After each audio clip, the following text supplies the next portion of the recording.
Recording in progress. Boleh next. Nah, izinkan saya untuk menyampaikan susunan acara pada sore hari ini. Yang pertama itu pembukaan, dilanjutkan dengan sesi tilawah, kemudian sesi kajian, kemudian sesi tanya jawab, dan ada penutupan dan juga doa, ditutup dengan closing statement, dan juga ada beberapa informasi penting dari panitia.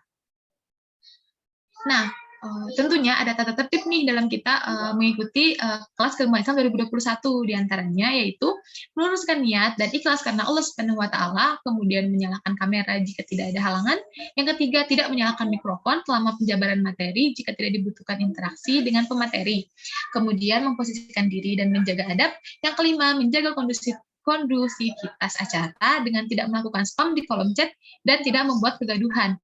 Yang keenam, mengajukan pertanyaan melalui kolom Slido pada link berikut, dan juga bisa raise hand jika ingin langsung bertanya kepada pemateri. Yang ketujuh, mengisi customer satisfaction index yang akan dikirimkan oleh panitia pada saat penutupan. Kemudian, jangan lupa untuk mengerjakan tugas dan juga post-test yang akan dikirimkan lewat grup WA dan juga di Google Classroom. Jangan lupa tepat waktu ya teman-teman kumpulinnya.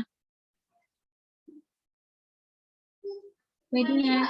Nah, untuk menambah semangat kita nih untuk mengikuti kajian pada rangkaian kali ini, ada giveaway nih yang hadiahnya itu pasti menarik banget. Tapi gimana sih caranya? Nah, caranya itu gampang banget, yaitu aktif bertanya.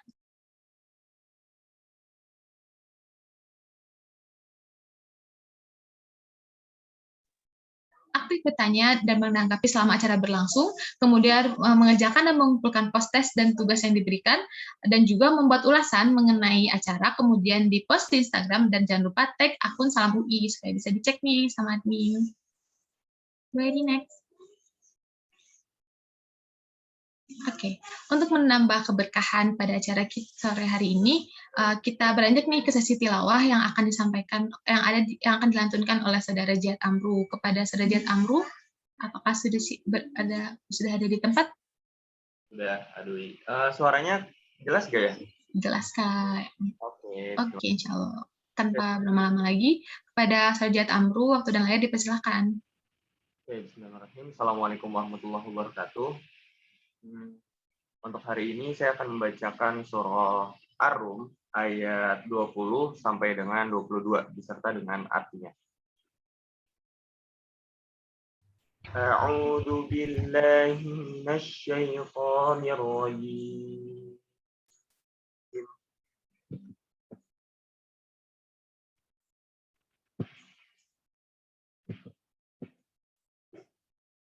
Wa min ayatihi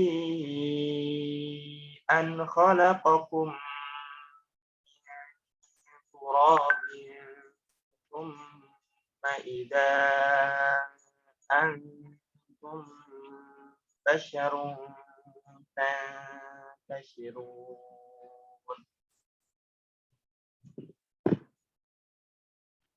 Wa min ayatihi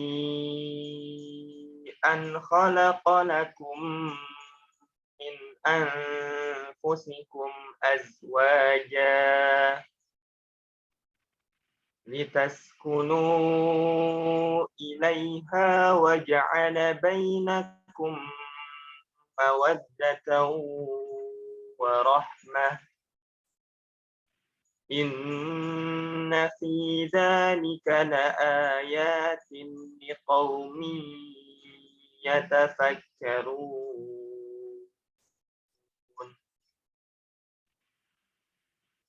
Wa min ayatihi khalqus samawati wal ardi wa ikhtilafu alsinatikum wa alwanikum. Inna fi dzalika laayatin lil 'alimin.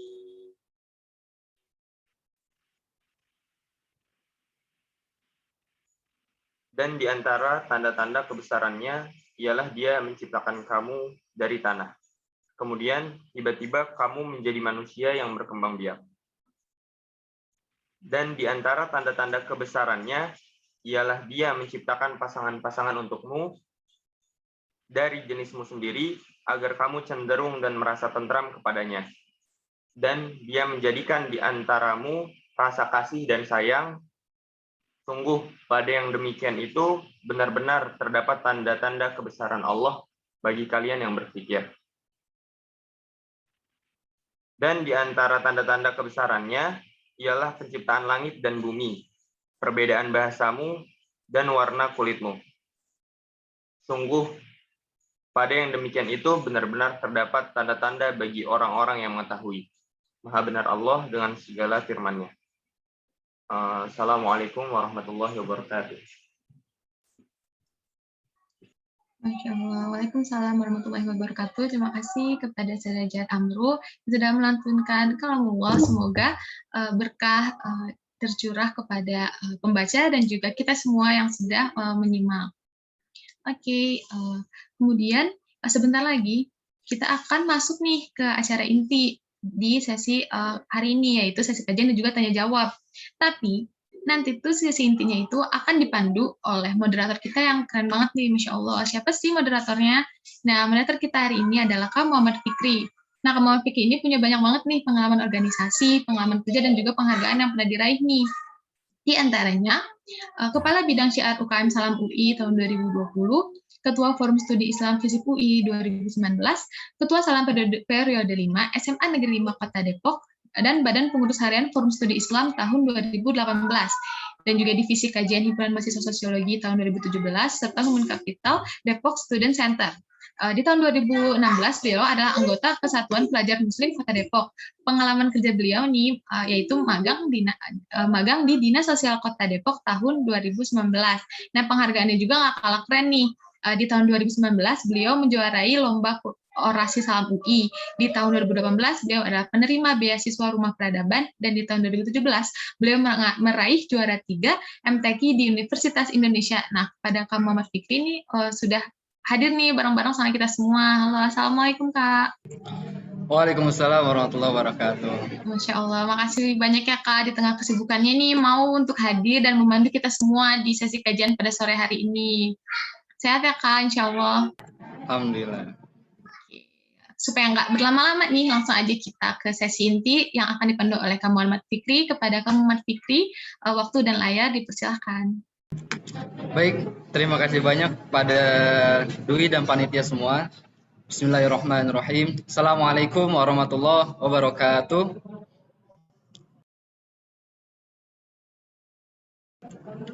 Alhamdulillahirabbil alamin wa binasta'inu ala umuri waddin wassalatu wassalamu ala rasulil anbiya'i wasallam ba'du. Puji dan syukur kepada Allah Subhanahu wa taala, pada sore hari ini bisa bertemu dengan semuanya. Insya Allah dalam keadaan walafiat ya, yang hadir di sini, dan sama-sama kita mendoakan untuk selalu dalam keadaan baik.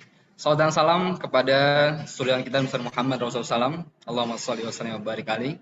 Senantiasa menjadi tauladan kita dalam kehidupan kita sehari-hari.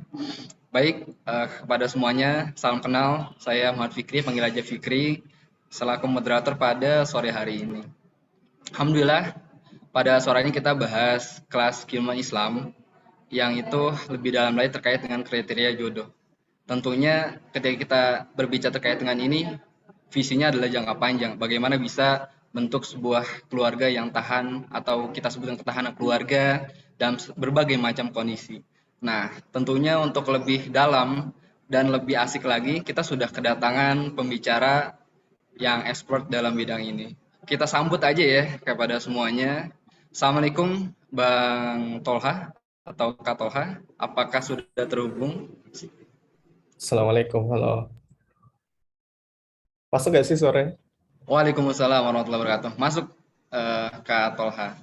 Mohon maaf, Kak Tolha apakah memakai kamera atau tidak? Oke, sudah terlihat ya di tengah-tengah kita ada Kak Tolha. Bagaimana Kak kabarnya sore hari ini? Alhamdulillah sehat. Alhamdulillah sehat.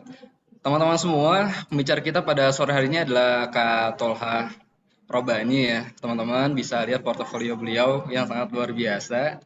Di antaranya adalah sebagai CEO Badan Mentoring Telkom University 2014 sampai 2016.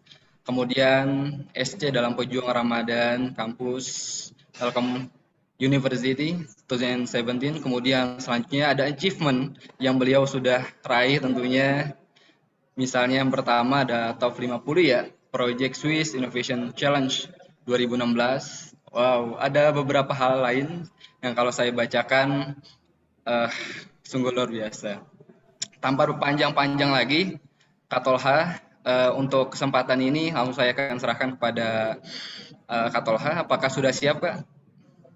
Insya Allah siap. Ini jangan lupa Siap. dikasih akses share screen. Siap. Oke, sebelum berlanjut ke Kak Tolha, teman-teman yang on cam, yang bisa on cam silahkan untuk on cam aja. Biar lebih interaktif ya Kak Tolha ya. Biar nanti bisa lebih enak nih. Kita kan diskusinya lebih asik juga. Kalau kayak gini teman-teman kelihatan hitam-hitam semua. Jadi terasa sangat sepi ya. Teman-teman yang ada kebiasaan untuk on cam silahkan on cam. Dan jangan lupa di sesi ini ada games. Teman-teman silahkan untuk tuliskan insight yang didapatkan yang di-share melalui Instastory masing-masing teman-teman dan di-tag ke akun Salam UI. Tanpa berpanjang dan berlama-lama lagi, untuk Kak Tolha dipersilakan. Silakan Kak. Oke. Bismillahirrahmanirrahim. Alhamdulillah salatu wassalamu ala Rasulillah wala haula wala quwata illa billah. Assalamualaikum warahmatullahi wabarakatuh. Waalaikumsalam. Sadari wa yassir li amri wahlul 'uqdatam min lisani yafqahu qawli. Segala puji bagi Allah dan selawat serta salam tak lupa kita berikan kepada baginda Nabi Muhammad SAW. Oke, thank you banget teman-teman semua. Ini entah keberapa kalinya saya ngobrol bareng teman-teman di UI. Cuman kali ini berbeda banget karena apa ya? Kali ini ngomongin bukan tema yang biasa saya bawakan. Saya nggak tahu ya, mungkin di antara teman-teman di sini udah pernah ikut seminar saya atau talk saya. Tapi yang jelas ini satu hal yang baru. Tapi nanti saya ceritakan kenapa saya tiba-tiba bisa ngangkat cerita ini. Oke, ini sedikit tadi cerita juga Pak tentang saya. Kalau memang dilihat-lihat, sebenarnya branding personal saya pribadi, kalau teman-teman pada tahu, memang seorang product designer sih. Jadi saya creative designer, saya orang yang bikin something apapun yang berusaha untuk sesuatu yang baik lah. Mungkin kalau teman-teman tahu Kiraatif, saya bersama teman-teman ngebangun sana.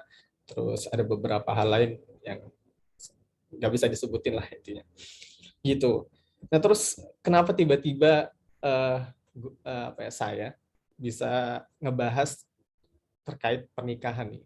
Ini cukup panjang sih ceritanya. Jadi kalau mungkin kemarin sudah ikut bareng siapa? Kak Nida sama Sarah ya. Nah kebetulan Kak Nida itu teman lama saya. Terus kemudian ketika di awal bangun PMT, dia juga cerita sampai ada satu titik dia cerita ke saya bahwa banyak banget laki-laki yang minta kelas juga di PMT gitu. Kan PMT sudah gede gitu ya. Nah dia itu minta kelas juga, laki-laki itu nggak ada porsinya nih di di PMT gitu. Akhirnya si Kak Nidia ini ngehubungin saya karena dia tahu saya kan aktif nulis juga dan semacamnya, aktif ngomong juga. Dia bilang, Al, saya biasa dipanggil Al, lu cepet-cepetan nikah dah biar lu bisa nyampain cerita terkait pernikahan. Nah terus kalau teman-teman nanya lagi, emang kalau saya nikah otomatis bisa nyampaikan ini. Nah ini yang menarik sih. Saya udah nikah alhamdulillah di tahun lalu di Oktober 2020. Tapi saya bisa bilang bahwa pernikahan saya itu by design. By design dalam artian saya merencanakannya ya bukan dengan akurat yang baik ya, tapi saya merencanakan dengan lumayan rapi gitu. Sampai akhirnya saya bisa tahu bahwa ini saatnya saya nikah. Poin-poinnya saya atur sedemikian rupa sampai angka dan semacamnya. Sampai kalau teman-teman tahu, saya itu punya tabungan yang saya sudah siapkan untuk pernikahan dan hanya itu yang saya keluarkan tanpa saya pakai duit-duit yang lain. Gitu. Karena maksudnya saking saya desainkan gitu. Terus apalagi yang menarik ya? Sebenarnya materi ini udah diuji cobakan. Jadi ceritanya materi yang saya akan bawakan nanti ini adalah materi yang saya siapkan untuk nanti di PMT, tapi di PMT masih saya masih pitching dulu kalau bahasanya. Jadi apakah materi nanti layak atau enggak? Itu kemarin saya sudah lakuin ke beberapa orang, ke teman-teman saya. Jadi materi ini sebenarnya sudah bisa dibilang sudah divalidasi gitu. Saya udah lakukan riset ke beberapa teman yang mau nikah. Gitu. Cuman saya nggak akan nyampaikan semua. Jadi total materi saya itu ada sampai 11, tapi saya akan hari ini cuma akan bahas poin ketiga keempat. Karena 1-2 kemarin udah dibahas sama Sarah dan dibahas sama Kanida. Sisanya nggak akan pernah cukup. Soalnya saya kemarin nyiapin 2 ini harus habis bisa habis kalau paling banyak itu 3 hari, paling cepat 2 hari dengan durasi waktu 2-3 jam. Nah, jadi hari ini kita cuma akan bahas bagian 3 dan 4 aja, karena semua bagian sudah diceritakan sama Kak Nida. Apalagi ya tambahan menarik ya tentang cerita saya yang akan saya sampaikan juga di sini, termasuk tentang materinya. Kenapa berani menyampaikan hal ini? Karena saya representasi dari orang-orang yang Chinese generation. Jadi saya nikah, tapi dengan masih punya tanggung jawab untuk nguliahin 2 adik saya, masih ngasih orang tua saya. Terus ya sekarang menikah dengan punya istri, hidupin istri juga. Di sisi lain saya tinggal di Kalimantan. Saat ini saya sekarang ada di Kalimantan Timur, tempat orang tua saya. Tapi saya tinggal di Bandung gitu, domisilinya di Bandung. Dibayangin istri saya orang Padang, saya orang Kalimantan, terus saya tinggalnya di Bandung. Kalian bisa kebayang nggak kalau saya pulang Lebaran tuh ngabisin seperti apa? Tapi ya gitulah, karena semuanya qadarullah lah, Allah yang bantu semuanya. Jadi alhamdulillah semuanya terlewati gitu. Nanti saya nggak tahu sempat cerita-cerita atau enggak, tapi yang jelas kita akan bahas terkait kita dulu. Oke, ini ada 4 pertanyaan yang akan kita coba jawab di hari ini. Bagaimana kriteria seseorang yang terbaik untuk kita, itu satu. Yang kedua, apa tolak ukur seseorang dapat diterima atau sebaiknya ditolak oleh kita. Terus yang ketiga, bagaimana jika ada orang baik yang melamar tapi kita belum ada perasaan cinta. Yang keempat, bagaimana caranya tahu bahwa seseorang itu adalah yang terbaik untuk kita. Saya nggak akan direct langsung ngejawab ini semua, tapi saya akan mulai dengan cara saya, cerita saya. Mari kita mulai dengan ridho orang tua terkait menikah. Kemarin mungkin saya juga baca decknya Kak Nida tuh terkait persiapan nikah dan lumayan sudah dibahas semua. Nah, tapi saya mau tarik ke belakang sedikit. Jadi saya akan mengkondisikan kita akan start di titik bahwa kalian sudah ada rasa ingin menikah. Oke. Kita ada di titik bahwa kalian sudah, saya nggak tahu juga ya di sini, kayaknya seharusnya belum nikah semua ya kalau ngikut kayak gini ya. Nah, jadi kita posisikan kalian sudah siap, kalian merasa siap. Gitu. Kalian merasa siap. Saya nggak tahu makna siap kalian seperti apa, tapi kalian merasa siap. Nah, tapi tahukah kalian, apakah sebenarnya kalau kalian merasa sudah siap, apakah orang tua kalian tuh meridhoi kalian sih untuk nikah. Nah, jadi sebenarnya di materi saya sebelum ini ada pertanyaan tentang apakah sebenarnya orang tua kalian ridho terhadap kalian. Apakah orang tua kalian ridho terhadap kalian? Ini kalian sekolah di UI, sebenarnya orang tua kalian tuh ridho nggak sih sebenarnya dengan kalian kuliah di UI itu? Pernahkah pertanyaan itu kalian jawab gitu, kalian tanyakan ke orang tua kalian? Nah, tapi karena itu di skip, jadi sekarang langsung ke nikah. Sebenarnya ketika kalian udah merasa nikah, siap untuk menikah, siap untuk let's say membuat kehidupan baru, kalian tuh sudah pernah nanya apakah orang tua kalian meridhoi kalian? Kalau misalnya belum, ini satu hal yang menurut saya penting banget sih. Kenapa bisa penting banget? Nanti di belakang ada beberapa case-nya. Tapi yang jelas, punya orang tua itu privilege, sepakat ya terhadap itu. Ada orang-orang yang nggak punya privilege memiliki orang tua gitu. Ada orang yang nggak lahir tanpa tahu orang tuanya. Ada yang punya orang tua tapi tidak berfungsi sebagai orang tua. Kebayang nggak? Ada orang tua, ada sebuah keluarga tapi tidak berfungsi sebagai mana mestinya orang tua atau keluarga. Nah, maka kalau kalian ada di keluarga yang sebenarnya orang tua kalian bisa diajak ngobrol, orang tua kalian bisa diajak ngomong, maka coba tanya dulu pertanyaannya, apakah orang tua kalian meridhoi kalian untuk menikah? Karena kalau enggak, bisakah kalian membayangkan sebuah pernikahan tanpa keridhaan orang tua? Gitu. Kalau saya sih nggak sanggup. Gitu.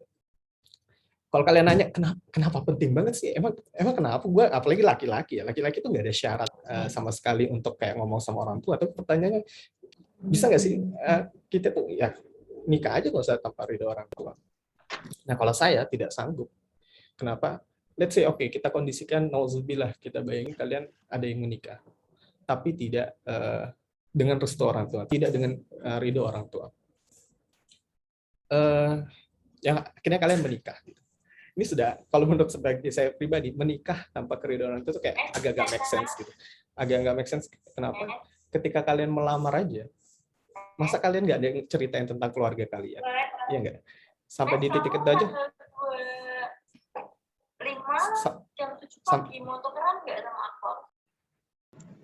Mohon izin. Sampai di titik itu aja sebenarnya kita aneh gitu kan. Ada seorang anak datang ke rumah gitu, terus ya udah cuma pengen ngelamar, mau nikahin anak bapak dan semacamnya, tapi dia ketika ditanya orang tuamu gimana, diajak. Nah, sedangkan kalian aja nggak ngomong sama orang tua terkait itu. Nah, saya nggak bisa ngebayangin sih terkait itu.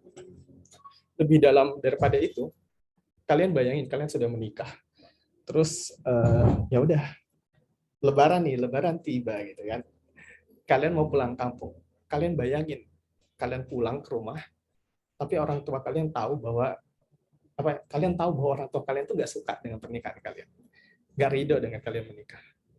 Pernah ngebayangin nggak? Bagaimana rasanya rumah dengan ketika orang-orang di dalam itu juga nggak ngedukung kita sama sekali gitu. Bayangin aja gitu, kayak pulang tapi tidak diharapkan. Itu untuk kita ya, untuk kita yang belum ngomong aja, maksudnya kita sebagai anaknya aja sama orang tua udah gak ngerti ya gimana bersikap, apalagi pasangan kita nantinya. Kebayang, pasangan kita lebih bingung lagi mau bersikap. Udah tahu bahwa pernikahan ini tidak disetujui, pernikahan ini tidak diridhoi, tapi kalian masih tetap lakuin.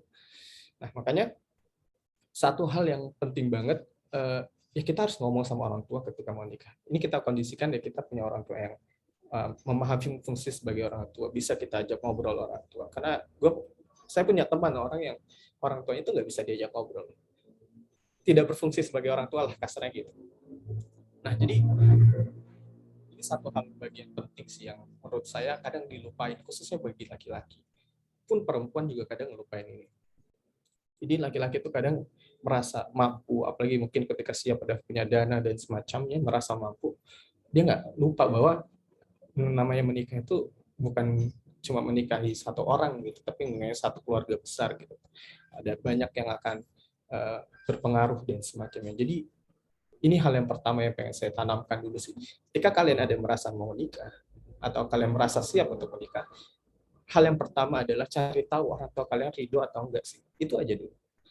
Jangan-jangan orang tua itu kalian belum ridho untuk kalian nikah. Nah, kalau memang belum, orang tua kalian belum kasih ridho kalian untuk menikah, dan sedangkan kita pengen banget nikah, biasanya akan banyak kemungkinannya. Bisa jadi terkait diri kita, bisa jadi terkait orang tua kita. Apa yang terkait diri kita, ya mungkin orang tua kita ngelihat kalian kita belum mampu. Contohnya apa? Let's say ketika di rumah aja kalian gak ada niat untuk peka terhadap kotoran, bersih-bersih gitu, bertanggung jawab untuk diri sendiri. Apalagi kalau sudah di rumah jarang banget mandi gitu kan ya, baju dilempar sana sini gitu.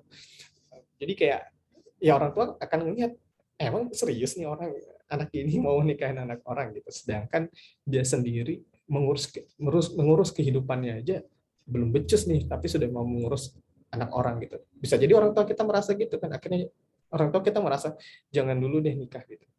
Nah, hal-hal yang kayak gini kan kita bingung ya, kalau kita akhirnya sebenarnya nggak ngerti gitu, cuma maksudnya orang tua bilang yaudah kamu jangan nikah dulu, kita kan sebenarnya kadang juga bingung kan, nggak boleh kenapa nih gitu.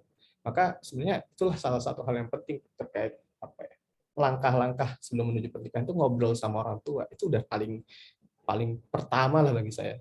Nanti sebenarnya ada lagi kalau di sebelum ini sebenarnya ada tentang ridho, tapi yang jelas ngomong sama orang tua itu satu langkah utama ketika kalian merasa kalian sudah siap untuk menikah. Nah, makanya kalau kalian nggak tahu, kalau kalian nggak ngerti, ya tanya aja.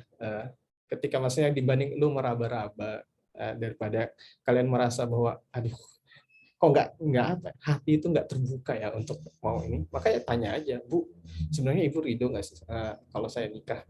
Atau pertanyaan diganti, Bu, kira-kira kapan menurut ibu atau ayah saya itu layak untuk nikah dan semacamnya. Nah, hal-hal itu akan menjadi secercah cahaya yang clear bahwa kalian tahu apa yang sebenarnya harus kalian perbaiki. Gitu. Karena orang tua itu cuma khawatir aja, namanya orang tua ya kan. Gitu. Jadi sama juga ketika ini kalau ngomong dari sudut pandang laki-laki yang mau menikah, di sisi lain yang cewek juga kayak gitu. Bukan habis ngerjain skripsi capek pengen nikah gitu kan, tapi apa ya, tahu juga dulu gitu kenapa mau menikah, terus ridho nggak sih orang tua kita nikah gitu. Masa baru ngelain satu masalah skripsi aja gitu, terus sudah mau nyerah gitu, gimana pernikahan yang lebih kacau lagi gitu kan. Jadi apa ya, tanya aja ke orang tua kalian kalau kalian merasa sudah siap menikah tuh, tanya aja sebenarnya ayah atau ibu tuh udah apa ya, niat apa ya, inginnya saya nikah kapan gitu, atau misalnya ya kapan maunya, maksudnya kapan orang tua ridho bahwa saya nikah. Saya punya kakak kelas yang dia nggak diridoin nikah, belum diridoin nikah, dan dia taat terhadap itu. Singkat cerita dia pokoknya S2 di Nottingham, sampai pulang itu belum diizinkan. Terus ada satu titik dia diajak ngobrol sama ayahnya, terus omongannya gini, nak silahkan kalau kamu nikah. Malam itu juga dia cari perempuan dengan caranya syar'i dalam tanda kutip, jadi kayak ngomong ke mentornya pakai CV dan semacamnya. Malam itu juga dia dapat jawaban gitu. Nah dari situ itu bukti bahwa ya kalau Allah orang tua ridho aja, Allah pasti ridho kan, iya nggak? Dimudahkan jalan-jalan kita gitu. Ya kalian bayangin kalian mau berjuang dapetin apa ya, menjalankan ibadah besar gitu, tapi kalian nggak dapat ridho dari orang tua, yang which is juga ridho dari Allah gitu. Itu kan jadi kayak nggak masuk akal nih kalau misalnya kalian berharap bahwa apa yang kalian lakukan itu akan berkah, akan dimudahkan gitu. Cerita saya juga kurang lebih sama. Saya tuh iseng ngobrol sama orang tua, bilang bahwa saya ngomongnya panggilnya Abi, Bi, kayaknya tahun depan nikah. Saya ngomong tuh di akhir 2018. Tahun depan nikah nih, Bi. Ya setelah hitung-hitungan saya kayaknya 2018 atau 2019 bisa nikah nih, Bi. Terus orang tua saya ngomongnya kayak gini, ntar aja umur 25 gitu. Dia ngomongnya kayak gitu. Terus saya balas lagi dong, balas dengan tanda kutip bercanda juga. Kalau Allah bilang besok mah besok nikah juga, Bi, gitu. Saya gituin orang tua. Nah, qadarullah akhirnya 2019 saya tidak nikah. 2019 saya resign dari pekerjaan saya dan saya baru nikah di 2020, yang mana itu umur 25 tahun saya gitu. Jadi ya itu salah satu bentuk ridho orang tua, ya memang akhirnya jalannya dibentuk seperti itu. Nah, ketika tadi kalau kalian misalnya merasa bahwa orang tua kalian belum meridhoi kalian untuk nikah, maka kurang lebih akan seperti ini. Kalau ada hal orang yang kita ragukan, kita tinggal buktikan. Kalau orang tua kalian ragu bahwa kalian tidak bisa mengurus diri, buktikan kalian bisa mengurus diri sendiri. Kalau orang tua kalian ragu bahwa kalian masih belum bisa let's say ibadah dengan benar, buktikan kalian punya ibadah yang baik. Terus kalau ada hal yang orang tua kita khawatirkan, ya coba yakinkan orang tua kalian khawatir, nanti kamu kalau misalnya nikah bakal jauh dari saya gitu misalnya. Ya yakinkan bahwa oh enggak Pak, tenang aja, saya akan datangi tetap sebulan sekali atau semacamnya. Nah itu yang kadang orang tua sebenarnya butuhkan jawaban, dan kita lebih sering bermain telepati aja kan sama orang tua kayak gitu. Orang tua kita ngerti, paham lah orang tua. Padahal ya ngomong gitu, kita cari tahu gitu. Karena pada akhirnya apa ya? Ya kita nggak akan tahu, kita bukan manusia hebat yang bisa membaca pikiran orang. Maka yang kita lakukan harusnya ngobrol gitu. Kita harus tahu. Dan ya ini PR berarti kan bagi kita bahwa ya udah, berarti kita harus siapkan dulu nih, buktikan dulu, yakinkan akan dapat ridho dari orang tua. Kenapa ini cukup pelik ya, kalau misalnya kenapa sih kayak harus ribet banget dapat ridho dari orang tua? Karena bagi saya keridoan yang paling jelas bisa saya dapatkan itu ketika orang tua saya ngomong ridho. Gini, kalian let's say ngerjain sholat 5 waktu gitu ya. Tadi ngerjain sholat asar, tadi kalian sholat zuhur. Kalian bisa yakin nggak sih asar kalian tadi itu Allah terima, Allah ridhoi? Nggak bisa kan? Kalian nggak akan tahu bahwa Allah ridho atau enggak dengan sholat. Tapi ketika kalian melakukan sesuatu yang orang tua kalian ridho, dan kalian tahu bahwa orang tua, ketika orang tua meridhoi, Allah juga meridhoi, dan kalian melakukan sesuatu yang baik, rasanya beda kan? Kebayang nggak? Jadi kayak misalnya saya minta ridho sama orang tua, Abi ridhoin saya gitu, untuk saya bisa bekerja di Bandung. Terus orang tua, iya saya ridhoin gitu, walaupun dengan bahasa yang lain. Kalian bisa bayangin betapa senangnya, maksudnya hati saya itu tidak beban gitu ketika menjalaninya. Tapi beda kan ketika kalian bilang, nak, gak usah keluar dari Jawa gitu. Kalian di Jawa aja, gak usah pergi ke Kalimantan. Terus kalian tetap melakukan ke Kalimantan gitu. Pasti kan hati kalian kemana-mana gitu kan. Nah maka ya hal-hal yang kayak gitu sih menurut saya penting banget untuk bisa kita sadar dari awal. Ini waypoint sebenarnya kalau ngikutin dari awal, ini ada 3 tahap. Jadi ini saya ceritakan di kita. Jadi kalau awal-awal sebenarnya mintalah keridhaan kepada orang tua atas kehidupan dan pastikan orang tua ridho dengan apa yang kita kerjakan. Yang kedua, pastikan kamu sadar dengan keputusanmu. Pastikan pula jika alasan menikah adalah karena Allah. Terus yang ketiga yang ini, mintalah keridhaan orang tua kepada orang tua atas keinginanmu untuk menikah, sebaiknya jangan pernah melangkahi mereka. Nah ini kalau misalnya ngikutin bahasan saya dari awal, ini akan saya bahas juga. Tapi kita skip. Mari masuk ke nomor 2. Let's say kita udah mendapatkan ridho dari orang tua. Orang tua kalian udah kasih jawaban, nah oke, nggak apa-apa kalau mau nikah silahkan. Atau bahkan orang tua sendiri kan yang kadang ngedorong kan, dibanding kita yang malah nanya kadang orang tua, kapan nih mau nikah nih, kapan nih ibu bisa gendong cucu dan semacamnya. Nah, mari kita posisikan lagi tadi kalian udah ingin nikah, terus kalian akhirnya diridhoin sama orang tua untuk nikah. Nah, selanjutnya apa nih? Nah, kalau dari yang saya buat, selanjutnya adalah diskusi antara kamu dan dirimu sendiri dan kalian dengan orang tua kalian. Maksudnya gimana nih? Ini maka saya jelaskan. Keywordnya kurang lebih akan kita ngebahas tentang kriteria, sudut pandang, batas-batas, toleransi, harapan, dan kesepakatan. Yang pertama, ini keempat sih sebenarnya. Maksudnya kalau dalam bagian ini, bertanyalah pada dirimu, lalu jawablah pertanyaan itu, setelahnya berdiskusilah dengan dirimu sendiri. Jadi gini, setelah tadi kita udah merasa siap untuk menikah, terus akhirnya kita dapat golden ticket lah untuk nikah, yaitu keridhaan orang tua untuk nikah. Maka pertanyaan selanjutnya adalah, coba tanyain diri lu sendiri, sebenarnya gimana sih kondisi kita gitu. Maksudnya kondisi kita gini, kita kan mau nikah, akan banyak variabel-variabel baru dalam kehidupan kita.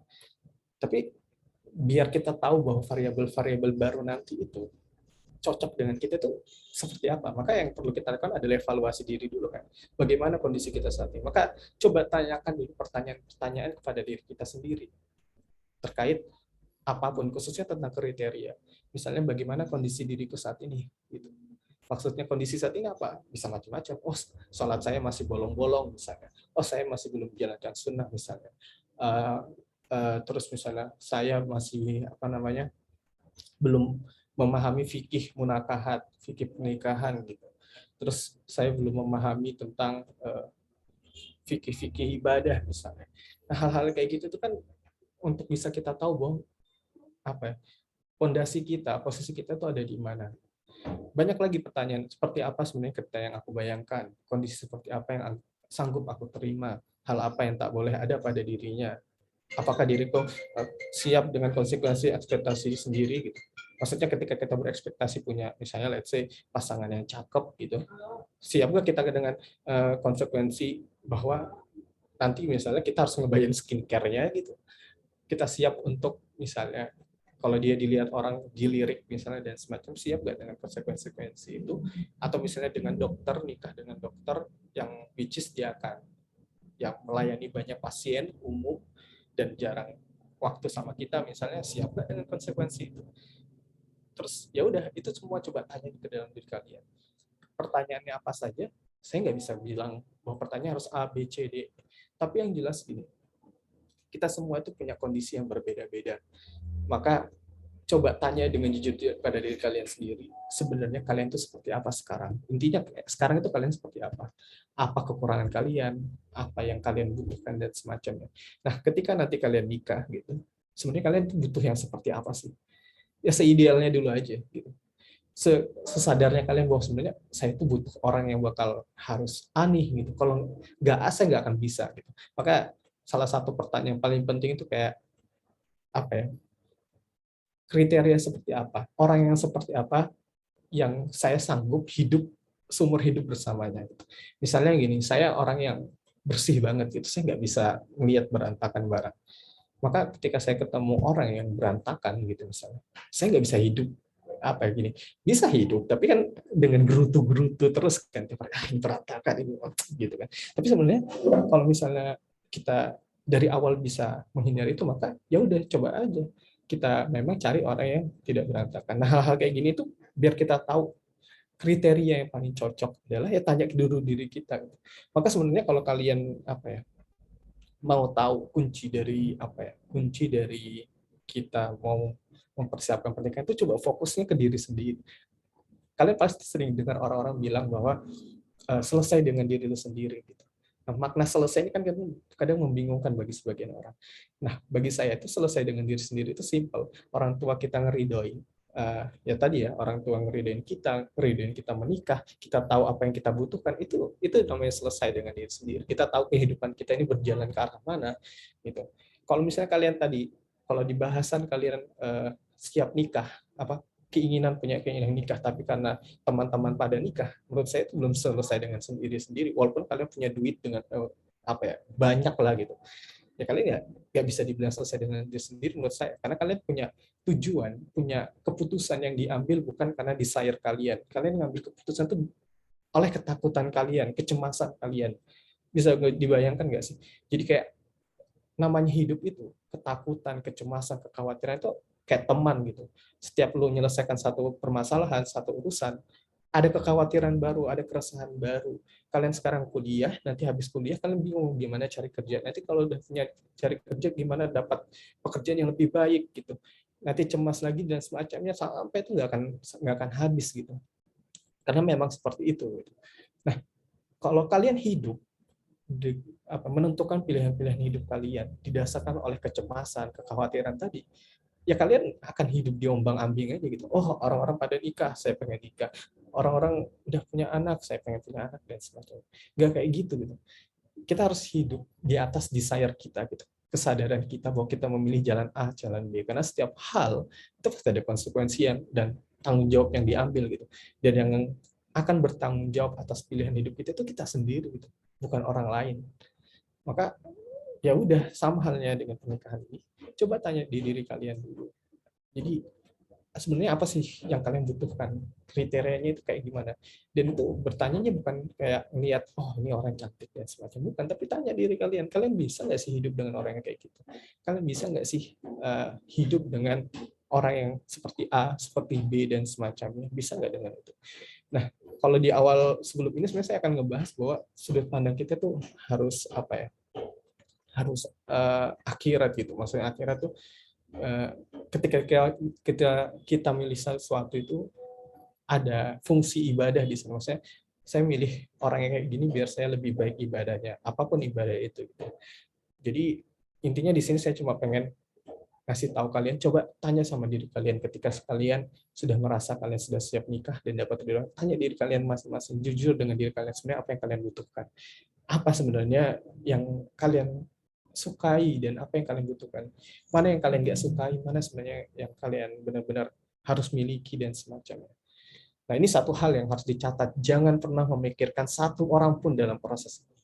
Kenapa? Karena kalian akan bias gitu. Kalian bisa bayangkan, kalian menjawab ini, tapi ngebayangin seseorang gitu. Ya kalian akan mengarahkan semua kriteria kalian, semua yang apa yang kalian butuhkan, apa yang kalian sukai itu ke salah satu orang gitu. Nah ini yang menurut saya paling lucu dalam artian ketika kalian ngarahin gitu ke seseorang, dan ternyata orang itu, let's say, bukan jodoh kalian, dia menikah dengan orang lain, terus kalian gimana? Hilang arah dong. Ya karena kalian mengarahkan kriteria itu langsung direct untuk seseorang. Maka tolong banget diingat banget heartly reminder banget bahwa jangan pernah memikirkan seseorang dalam proses menentukan apa kebutuhan kita, apa yang sebenarnya kita sukai dan semacamnya. Makanya saya kalau ngikutin talk saya dari awal terkait ini, saya akan selalu bilang jangan pernah mikirin seseorang. Maksudnya udahlah, maksudnya nggak ada gunanya dalam artian kalau kayak tadi, kalau akhirnya yang kalian sukai keras kalian yang pengen kalian nikahi, ternyata dia nikah sama orang lain, terus kalian ganti nih kriteria kalian ke orang yang baru, terus kalau orang barunya juga nikah lagi dan sebagainya, terus gimana dong? Nah makanya buat kriteria itu sesuai dengan yang kalian butuhkan, tapi bukan karena orang lain. Gitu. Makanya saya tidak menyepakati tentang pacaran, saya tidak menyepakati banyak hal ya, karena menurut saya ini semua tentang kita gitu. Kita yang akan bertanggung jawab, kita akan jalani. Jadi benar-benar pasang di kepala dari awal, jangan pernah mikirkan seseorang ketika kalian menentukan kriteria. Itu digarisbawahi banget sih. Kalau yakin sama saya, kalau kalian nulis kriteria sambil memikirkan seseorang, semua yang kalian tulis akan mengarah ke dia. Saya jamin itu. Karena nggak mungkin kalian akan memikirkan perempuan yang lain karena atau laki-laki lain, karena di kepala kalian tuh kayak wah hanya dia nih, hanya dia. Oke, yang kedua atau yang kelima kalau dalam hal saya, kedua itu adalah diskusikan harapanmu pada orang tuamu dan tanyakan harapan mereka. Temukan kesepakatan atas hal-hal yang kalian tidak sejalan. Oke, saya ulangi lagi, diskusikan harapanmu, yaitu obrolan kita tadi dengan diri kita sendiri itu diskusikan dan tanyakan harapan mereka. Temukan kesepakatan atas hal-hal yang kalian tidak sejalan. Nanti di belakang saya akan ngasihkan diagram, tapi di sini saya pengen jelasin dulu apa sih sebenarnya pengen saya sampaikan di poin ini. Di poin ini, saya pengen ngasih tahu bahwa orang tua kita itu punya harapan. Yang punya harapan, yang punya keinginan, yang punya cita-cita, itu bukan cuma kita, orang tua kita juga punya. Ketika kalian pengen punya istri yang let's say ya udahlah nggak berjilbab aja nggak apa-apa, tapi orang tua kalian tuh pengen punya istri yang kalian tuh punya menantu yang soleh gitu, orang tua kalian punya menantu yang soleha gitu. Misalnya perempuan nggak masalah dengan laki-laki yang merokok, tapi orang tua kalian tuh nggak mau pokoknya punya menantu yang merokok gitu. Nah ini kan hal-hal yang menurut kadang orang lepas banget. Banyak banget, saya bahkan dengar cerita dari istri saya, orang-orang yang ngelamar istri saya itu hampir rata-rata gagal karena clash dengan orang tua. Clash antara orang tua istri saya dengan orang tua mereka, atau ya mereka sendiri dengan orang tuanya. Jadi kayak gitu kurang lebih. Nah, di sini saya pengen ngasih tahu ke teman-teman bahwa tadi ya, punya orang tua itu privilege. Terus kemudian ketika kita punya orang tua yang bisa diajak ngobrol, orang yang tua yang paham, maka itu privilege banget. Nah, ketika kita punya kesepakatan yang sama dengan orang tua, itu jauh lebih privilege lagi gitu. Kenapa? Karena ya tadi kalian bayangin punya ya tadi ya kayak case misalnya kalian punya suami yang perokok gitu. Terus orang tua kalian itu sebenarnya nggak pernah setuju dengan suami perokok, kriterianya orang tua kalian nggak mau pokoknya ada yang perokok, tapi kalian tetap mau karena kalian bucin misalnya. Nah makanya ini satu hal yang penting gitu, bahwa diskusikan harapan kalian dengan orang tua dan temukan temukan kesepakatan untuk hal-hal yang kalian tidak setuju. Ini contoh sederhana yang kalian, misalnya orang tua tidak sepakat. Orang tua kalian tidak sepakat kalian menikah dengan orang Jawa, misalnya. Saya tidak bermakna ini ya, bermakna misalnya orang Jawa jelek atau gimana, enggak. Karena orang saya aja orang Jawa, orang tua saya aja. Tapi maksudnya kebayang maknanya. Jadi misalnya ada orang tua kalian nggak mau kalian menikah dengan orang Jawa misalnya. Tapi bagi kalian sebenarnya nggak ada batasan, apalagi dalam Islam ya sebenarnya nikah baik aja. Tapi orang tua kalian pengen nih, gitu. Kalian dengan orang Jawa aja. Nah, alasan kenapa orang tua kalian pengen orang Jawa ini pasti ada kan. Nah itu yang kalian diskusikan. Bu, kenapa pengen orang Jawa? Itu pasti ada alasan di belakangnya. Kenapa pengen cuma ya di Jawa aja nggak mau orang yang lain? Kenapa? Itu pasti ada alasannya. Bahkan cerita dari orang tua saya, abi saya itu kan nikah sama orang Bugis ya. Umi saya itu orang Bugis. Tapi ketika abi saya itu izin nikah dengan mbah saya, nenek saya itu, bilangnya abi saya itu dibilangin gini sama nenek saya, mbah saya, dia bilang udah nikah sama orang Jawa aja. Nah tapi orang tua saya itu melakukan ya diskusi lah dengan orang tuanya bahwa ya sebenarnya nggak ada masalah dengan orang Bugis. Nah hal-hal yang kayak gitu coba kalian temukan kesepakatan. Semoga bisa dipahami. Tapi intinya orang tua kita itu punya banyak hal yang mereka inginkan juga terkait siapa nanti menantunya gitu. Dan kalau kalian tidak kelarkan ini lebih awal, kalian akan jadi bom waktu aja di belakang gitu. Jadi gini, saya pengen posisikan cara berpikir kalian tuh, kita tidak sedang dalam proses mencari dulu gitu. Kita ini sedang proses mempersiapkan. Oke. biar batasannya clear nih gitu. Jadi nanti jangan sampai berpikirnya udah jauh. Ini kita ngomong belum memikirkan siapa orangnya, kita nyarinya gimana. Kayak gini itu belum. Kita ini ngomongin diri sendiri kita dulu, internal kita lah. Nah, jadinya didiskusikanlah hal-hal itu gitu. Karena orang tua kita tadi punya harapan dan punya keinginan. Dan lagi-lagi sih, apakah nanti ketika kita punya kriteria, orang tua kita ridho nggak sih dengan kriteria itu? Oke, saya izin minum sambil lihat. Oke, ini saya coba catat beberapa hal yang tadi saya sampaikan bahwa kemungkinan perbedaan antara kita dengan orang tua kita. Bisa agama. Ini harusnya clear banget ya, kalau Islam ya Islam. Saya tidak pernah menyarankan ada yang berani menikah lain agama. Nggak dibolehkan juga dalam agama Islam. Terus asal, suku, karakter, pendidikan terakhir. Banyak banget. Ini kalau mau saya sebutkan lagi, misalnya kayak mana ya saya tulis, pemberian tamu. Jadi gini, ini kalau agak lompat dikit ya. Uang yang diberikan di dalam kotak infak pengantin itu tuh bisa jadi masalah besar kalau nggak dikelirkan dari awal. Misalnya bagi kalian, infak pengantin ya namanya dikasih sama teman-teman kita, masa kita nggak ngambil, ya nggak? Tapi bagi orang tua ya itu adalah haknya orang tua karena membiayai, let's say, pernikahan kalian atau gimana. Nah itu hal itu yang saya nggak ngerti juga cara pandang orang tua kalian, maka kalian selesaikan tuh, kalian diskusikan hal kayak gitu.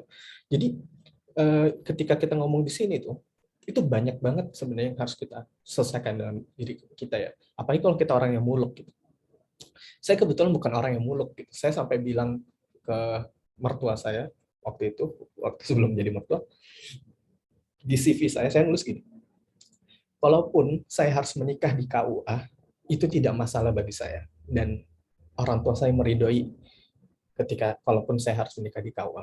Dan saya ngomong juga ke orang tua saya bahwa, Bi, kalau kita nikah di KUA nggak masalah kan? Nggak ada masalah.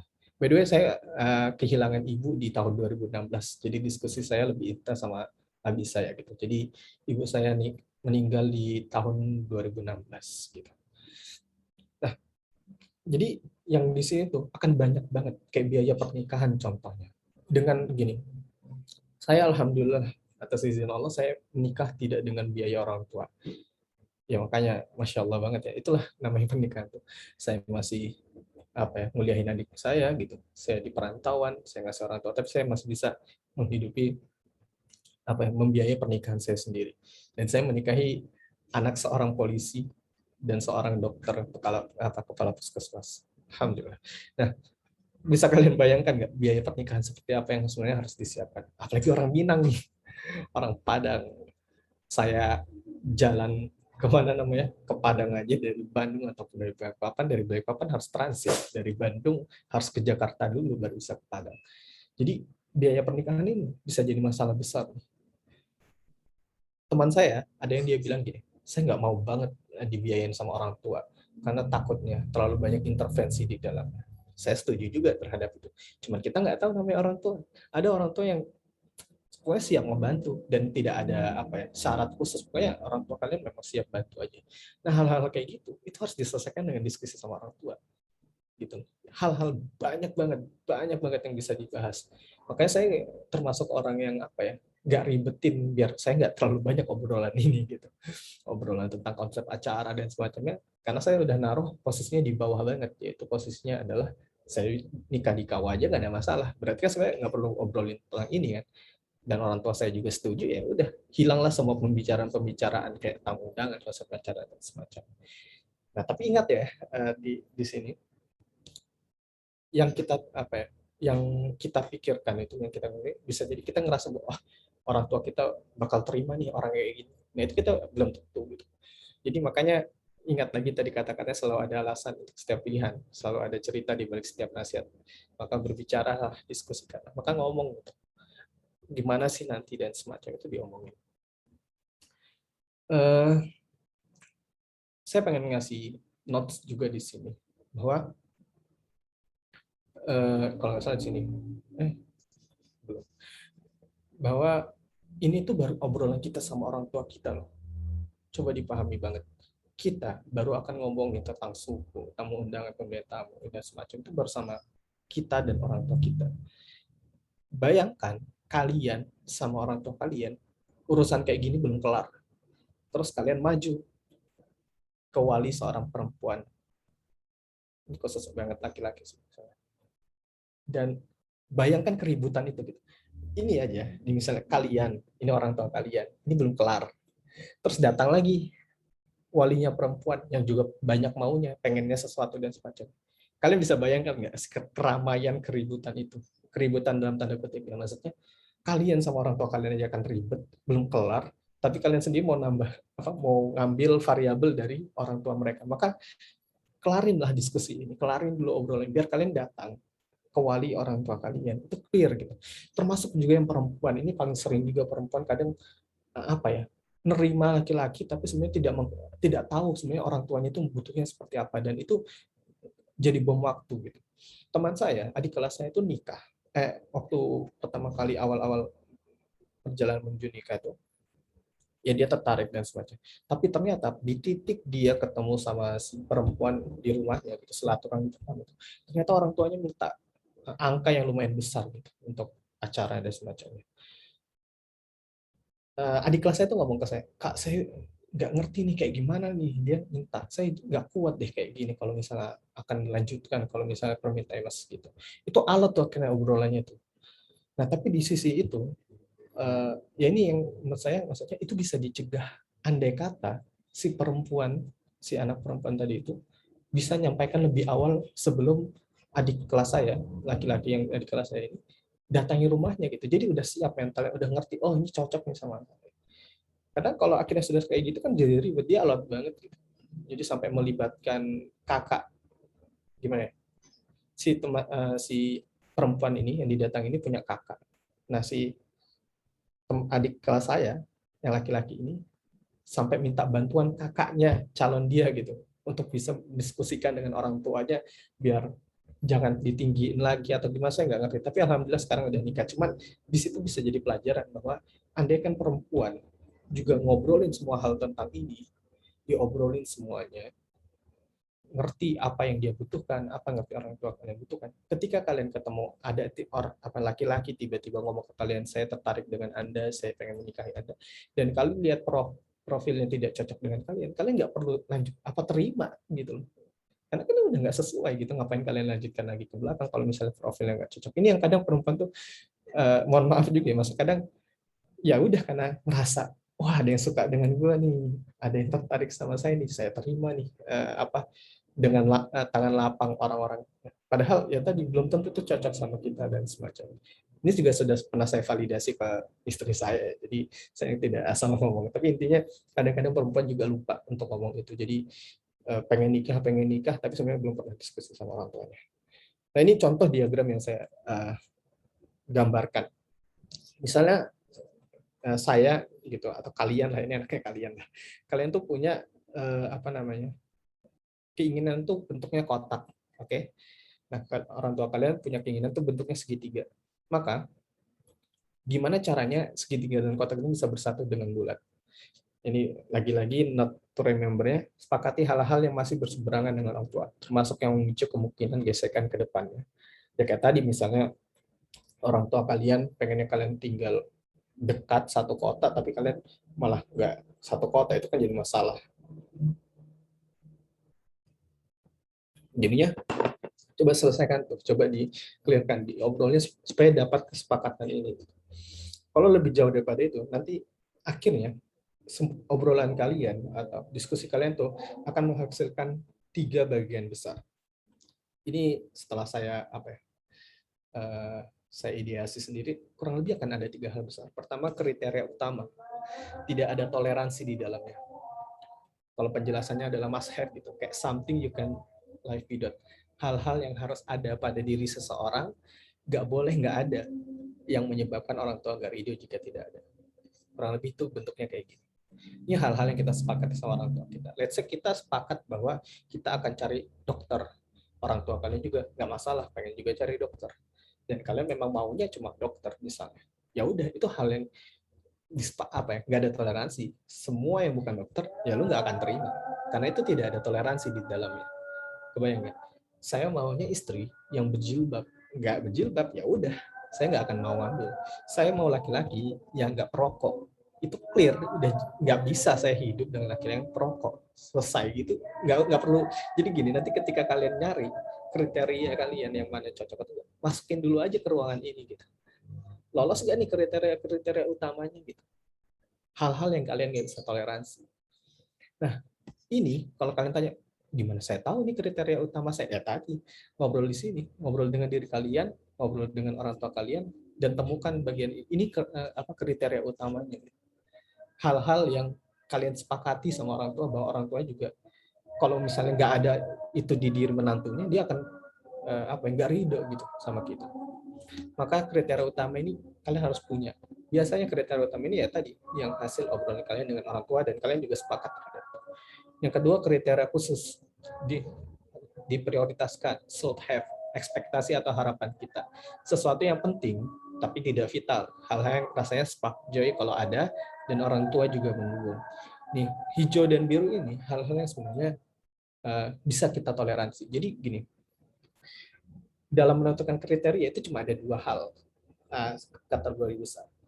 Kita bisa toleransi dan kita tidak bisa toleransi. Cuma dua itu. Ketika nanti ada yang nanya, Bang, saya habis dilamar sama orang yang merokok, lu bisa toleransi nggak? Gitu aja. Bang, saya habis didatangi sama penghafal Quran gitu, sedangkan saya masih baru hijrah misalnya gitu. Ya lu bisa toleransi nggak nanti untuk bisa ngimbangin dia? Atau lu nggak bisa toleransi kayak hal-hal yang kayak gituan. Jadi ya kayak gitu, itu hal-hal yang maksudnya dipahami dulu. Nah, yang di hijau ini dia yang kita prioritaskan. Let's say ini kita pengennya punya istri yang tidak berkacamata misalnya, tapi istri kita berkacamata, itu kan sebenarnya ya biasa-biasa aja, masih nggak berpengaruh besar, tapi mendatangkan spark joy di diri kita, ya nggak, bagi sebagian orang misalnya. Atau ya tadi ada perempuan pengen laki-lakinya lebih tinggi daripada dia, tapi ternyata laki-laki yang lamar itu tingginya nggak jauh beda sama dia. Nah, itu berarti kan hal-hal yang sebenarnya tinggi itu diprioritaskan, tapi kalau nggak ada juga nggak apa-apa. Tapi di note ya, hal-hal yang di sini tuh otomatis udah yang utamanya udah lewat dulu gitu. Jadi misalnya pokoknya setiap ada orang coba masukin ke diagram ini, dia lolos nggak kriteria utama kalian? Kalau udah lolos, dia masuk nggak prioritas kalian? Nah, prioritas itu ya tadi hal-hal yang sebenarnya nggak vital banget, tapi ya kalian pengen sih punya istri yang kayak gitu, pengen sih punya suami yang kayak gitu. Kayak misalnya pengen punya suami yang bisa bawa mobil, tapi yang datang udah lolos kriteria utama kalian, tapi ternyata dia nggak bisa bawa mobil gitu. Nah, itu tinggal gimana kalian aja mau tetap ambil atau enggak. Tapi yang jelas kriteria utama kalian udah aman kan. Nah, yang terakhir ada kriteria umum di toleransi. Ya hal-hal yang umumnya dimiliki seorang pasangan. Di toleransi ada dan tidaknya karena bisa diperjuangkan sama, kayak misalnya belum bisa masak atau semacamnya. Nah, toleransi atau tidak ditoleransi ini sebenarnya itu beda-beda setiap orang. Makanya kalian nggak bisa sama itu. Ranah warna merah, hijau, birunya orang-orang bisa beda-beda gitu. Ini saya bisa kasih contoh kurang lebih kayak gini. Ini saya lupa rapikan lah. Belum saya buat semua ini. Misalnya kayak ya berjilbab, suku Jawa, tidak lebih tua dan semacam itu untuk kriteria utama, kriteria khusus kayak hidung mancung, bisa naik kendaraan, bisa bahasa Inggris, itu kan hal-hal yang sebenarnya diprioritaskan aja, nggak apa-apa juga. Terus kriteria umum ya tadi bisa masak misalnya, atau umumnya apa lagi ya, ya bisa bersih-bersih lah dan semacamnya. Nah, ini intinya kalau misalnya dilihat dari ini ya hal-hal yang di sini tuh yang pasti disepakati, yang hal-hal ini yang orang tua sebenarnya ya ada nggak ada masalah gitu. Kalian pun ada nggak ada masalah terhadap itu. Sisanya kayak kriteria umum. Sampai sini semoga bisa dipahami. Jadi 3 ini cuma untuk ngebantu kalian aja biar sadar bahwa ketika kalian lihat seseorang tuh kalian nggak bucin gitu, kalian nggak hilang akal gitu, kalian nggak tetap sane, tetap waras bahwa oh dia masuk nggak sih kriteria gue, oh dia nggak masuk nih kriteria gue, oh dia masuk nih kriteria gue, tapi dia bukan orang yang gue prioritasin gitu, gue cocok gak ya buat sama dia atau semacamnya. Nah, hal-hal kayak gitu itu akan lebih mudah kalau kalian bisa pahami dengan dengan hal-hal seperti ini. Ya tadi kalian harus ngobrol dulu sama orang tua. Satu hal lagi yang pengen saya titip di sini, kalau bisa hal-hal yang sifatnya dunia coba kita buat mudah aja. Itu salah satu kunci saya sih. Saya mencoba membuat hal-hal yang sifatnya duniawi itu mudah bagi saya. Jadi bagian ini ya saya ya istri saya bisa masak atau enggak itu bodo amat bagi saya. Atau misalnya istri saya bisanya cuma bahasa Indonesia atau semacamnya itu nggak ada masalah bagi saya. Tapi yang jelas kriteria utama pastikan rata-rata ya hal yang bisa membawa kita ke surga sih. Ya intinya pernikahan kan intinya sama-sama beribadah lebih baik lagi, sama-sama ke surganya dan semacamnya. Maka kriteria utama ini pastikan sebenarnya hal-hal yang bisa nge-support kita ibadah lebih baik, menuju Allah dengan bekal yang lebih bagus lagi dan semacamnya. Oke, ini hard reminder lagi. Kalian harus tahu hampir sebagian cerita gagal nikah adalah karena orang tua. Jadi ya tadi kalian akan tahu ya jangan sampai kalian yang ngerasakan ya, tapi intinya rata-rata orang yang gagal nikah itu rata-rata karena orang tua. Orang-orang yang datangin istri saya sebelum saya gagal nikah gara-gara orang tuanya. Kemarin kisah adik kelas saya itu kan andaikan nih cowok sama ceweknya udah setuju nih, si cowok datang ke rumahnya, si orang tuanya minta angka yang gede, cowoknya kaget, ceweknya juga kaget gitu kan. Dan misalnya nauzubillah itu gagal kemarin misalnya, nah berarti itu kan gagal karena orang tua kan, ya kan? Orang tuanya tiba-tiba minta angka yang gede, kalian sudah cocok, kalian sudah suka, udah cocok dengan kriteria utama kalian dan semacamnya, ternyata gagal karena orang tua. Makanya saya berkali-kali bilang ya minta ridho sama orang tua, sesuaikan pastikan apa yang kalian inginkan sama orang tua itu sama, diskusikan sama orang tua kalian terhadap hal apa aja yang kalian memang inginkan. Itu sih, itu yang bagian ini sih, dua bagian tadi. Nah kalau kita balik lagi pertanyaan bagaimana kriteria seseorang yang terbaik untuk kita, menurut kalian terjawab gak dengan saya? Coba di chat aja. Udah bisa jawab diri sendiri nggak bagaimana kriteria seseorang yang terbaik untuk diri kita? Ya, silakan teman-teman di kolom chat ya. Ya kalau maksudnya saya pengen pastikan aja, siapa tahu ini belum terjawab nih. Kalau belum terjawab berarti kan saya harus menjelaskan lagi nih. Jadi menurut kalian kejawab nggak bagaimana kriteria seseorang yang terbaik untuk kita terjawab sih?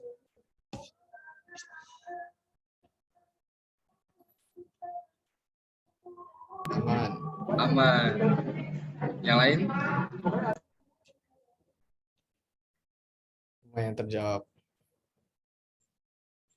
Oke, alhamdulillah kalau gitu tugas saya selesai di bagian tengah. Yaitu kita udah ngerti ya. Ini kalau bocorannya ya tadi kriteria yang terbaik adalah yang memang sesuai apa yang sudah kita memang sudah kita pikirkan dari dalam bahwa oh memang kita butuh seperti A, seperti B, seperti C.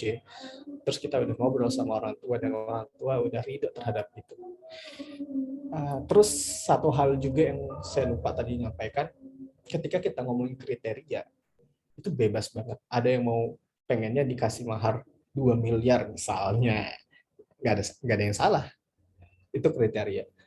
Cuman kalian harus pahami tadi ya, bahwa setiap apa yang kita putuskan, setiap kriteria yang kita buat, itu membawa kita pada satu hal yang kita akan bertanggung jawab pada hal itu.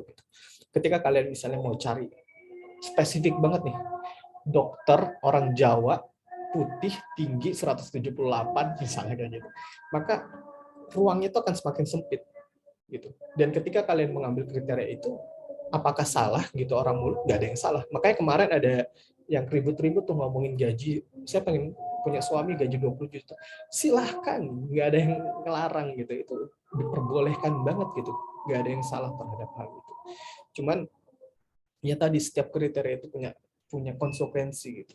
Dan ya kita harus sadari itu. Makanya saya tadi bilang jangan sampai kita ngomong maksud menjatuhkan pilihan hidup kita itu berdasarkan kekhawatiran, kecemasan dan semacamnya, bukan kesadaran kita.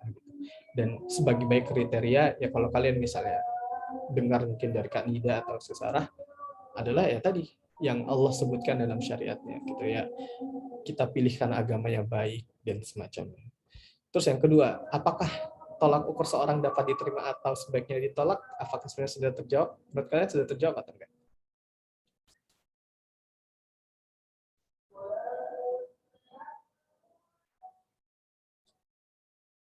Yes. Jawab ya. Alhamdulillah. Jadi ya tadi, apa tolak ukur seorang dapat diterima atau sebaiknya ditolak, masukin ke sini aja. Kalian akan bisa jawab, oh ini orang ditolak atau enggak. Jadi dengan adanya ini akan membantu kalian biar gak bucin gitu. Kalian tuh tetap waras, mau didatangin orang kaya, mau didatangin orang yang ini, asal dia masuk dengan kriteria utama kalian, seharusnya itu bisa kalian terima, ya enggak? Ya makanya ini yang akan membantu kalian untuk mampu menolak atau tidaknya seseorang. Dan nggak ada yang salah mau nolak, ya tinggal kalau misalnya mohon maaf saya sepertinya belum bisa melanjutkan proses dengan Anda misalnya, kalau misalnya cewek pengen nolak dan semacamnya, karena memang ada hal-hal yang saya tidak cocok gitu. Dan itu menurut saya keren banget sih. Saya keren dalam artian dia tegas terhadap dirinya, kita tahu kebutuhan kita, ya udah nggak perlu muluk-muluk lah. Nah terus ini dua hal yang sebenarnya mungkin belum kejawab. Bagaimana jika ada orang baik yang melamar tapi kita belum ada perasaan cinta? Mungkin masalah baik atau enggaknya ya tadi bisa kejawab nanti di masalah kriteria. Tapi bagaimana jika ada orang baik melamar tapi kita belum ada perasaan cinta? Kalau bagi saya seharusnya tadi ini sudah terjawab, yaitu ya memang kalau ada orang baik tapi ternyata nggak masuk dengan kriteria kita, ya ngapain diterima gitu. Baik dalam artian kita kan beda-beda ya. Dan menolak itu nggak ada masalah. Maksud saya gini, bukan artinya ada ustadz ada datang kalian tolakin gitu ya, tapi maksudnya kalian yang tahu apa kebutuhan kalian. Nah ketika kalian seharusnya sudah menerima seseorang dan kalian belum ada perasaan cinta, saya akan bilang bahwa memang perasaan cinta saya sendiri ya, kalau saya bilang cinta itu memang tumbuh gitu. Saya pertama kali datang istri saya itu dalam keadaan ilfil gitu. Harus ngeliat istri saya dulu, dia ngelirik atau enggak. Tapi intinya saya datang dalam keadaan cocok ya ini orang, karena ada beberapa hal yang menurut saya masuk di ranah hijau, ranah tipis antara hijau dan merah saya tadi. Ada tipis di sini kayak gimana ya gitu, saya masih galau. Akhirnya karena saya diskusi, proses, ngobrol sama orang tuanya dan semacamnya, ya saya akhirnya ngerasa ini cukup nih gitu, tertarik nih gitu. Terus yang mengikat sebenarnya akhirnya kan cinta itu, maksudnya saya juga bingung mendefinisikannya, tapi akhirnya sebenarnya kalau kita memang sama-sama orang baik dan kita sama-sama menuju jalan yang baik dan berpegang pada keimanan yang baik, sebenarnya cinta itu akan tumbuh sendiri gitu. Bahkan saya bisa bilang gini, ketika kita ditanya apakah kalian cinta dengan Allah, cinta dengan Tuhan kalian nggak akan bisa bilang cinta gitu sampai kalian buktikan dengan banyak hal. Bahkan ketika kita lahir pun kita belum tentu mencintai Allah gitu. Tapi setiap harinya kita berproses, kita beribadah, itu bentuk kita berusaha menunjukkan cinta, berusaha kita mencintai Allah gitu. Kalau kita ditanya sekarang, ente cinta nggak sih sama Allah gitu, ente akan bilang wah saya cinta nih gitu.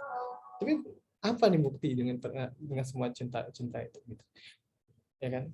Nah, maka sama juga di hal yang kayak gini. Menurut saya ketika kita sama-sama mengerti bahwa peran kita nanti sebagai suami istri seperti apa, peran kita mengambil pilihan untuk menikah itu karena apa, seharusnya kita akan tahu bagaimana nge-treat pasangan kita nantinya.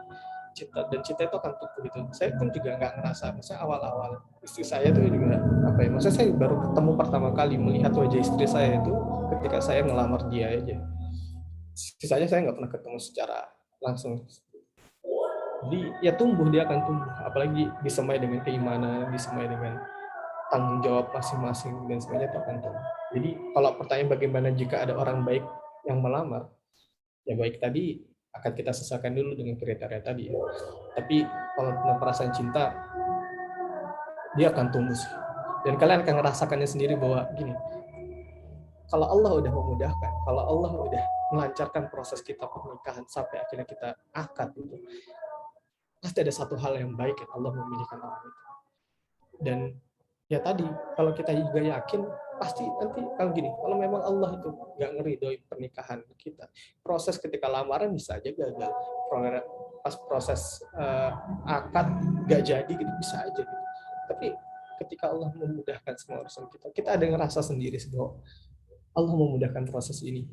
Allah yang ngebuat ini terjadi dan sebagainya. Dan itu yang nanti akan menumbuhkan perasaan cinta juga sih. Gitu. Terus ya tadi bagaimana caranya tahu bahwa seseorang itu adalah yang terbaik untuk kita, seharusnya ini juga cukup terjawab ya dengan ya kriteria seseorang yang terbaik untuk kita.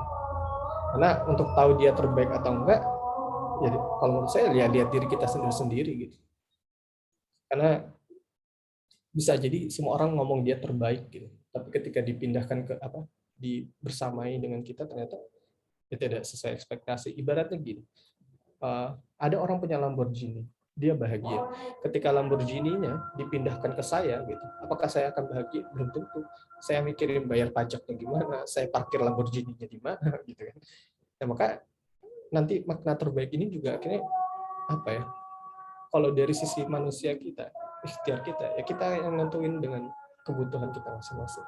Dan sebaik-baiknya kata terbaik itu yang datang dari Allah, maka serahkan lagi kepada Allah, lepaskan kepada Allah. Maksudnya setiap prosesnya kita sadar bahwa ya ini ikhtiar kita. Jadi kita ngebuat diskusi sama orang tua, kita nentuin itu adalah ikhtiar kita kepada Allah, dan sisanya silakan Allah yang memilihkan apakah yang terbaik atau enggak. Kalian bisa bilang bahwa wah saya udah diterima lamaran, tapi kalau Allah bilang enggak, kalian akad, ya enggak akan akad. Makanya ada orang-orang sering bilang bahwa jangan pernah lepasin Allah gitu. Nah, dalam prosesnya itu karena gitu. Seminggu sebelum acara mau dibatalkan sama itu mudah bagi Allah. Kalian mungkin banyak cerita-cerita terkait kayak gitu, tapi intinya mudah bagi Allah untuk merubah banyak hal di dunia ini karena dia adalah raja dari dunia. Itu sih, semoga itu cukup menjawab ya 4 ini. Sisanya sebenarnya banyak, saya tuh punya banyak pembahasan, tapi memang ya hanya sebatas ini yang bisa saya sampaikan. Besok mungkin ngobrol sama Pak Cahya, dia akan lebih jauh lagi. Saya memang fokus di teknikal sih, jadi saya nggak akan ngomongin tentang hadis dan semacamnya, tapi saya peras ini semua dari syariat Islam. Karena memang saya merasa bahwa satu hal yang paling berat salah satu hal tentang pernikahan itu ya prakteknya gitu. Dan kadang-kadang kalian habis ikutin sekolah pranikah dan semacamnya, kalian tuh nggak ngerti terus gue harus ngapain nih. Nah ini dengan deck ini saya buat memang rencananya step-step, makanya kenapa saya ada buat waypoint kayak gini. Nah, ada waypoint ini karena memang tugasnya untuk biar mudah untuk menentukan langkah selanjutnya harus apa, memposisikan milestone kita di mana. Gitu, wallahu a'lam. Terima kasih banyak teman-teman. Silahkan saya kembalikan ke moderator lagi. Ya, alhamdulillahirobbilalamin. Terima kasih banyak Kak Al atas penyampaiannya. Sungguh luar biasa, teman-teman semua terbuka pikiran dan tentunya menambah pengetahuan kita. Dan ini sangat praktikal banget teman-teman dan mudah banget dicerna. Terima kasih banyak Kak Al, bagaimana kita di awal terkait dengan makna ridho orang tua itu dibahas secara mendalam banget.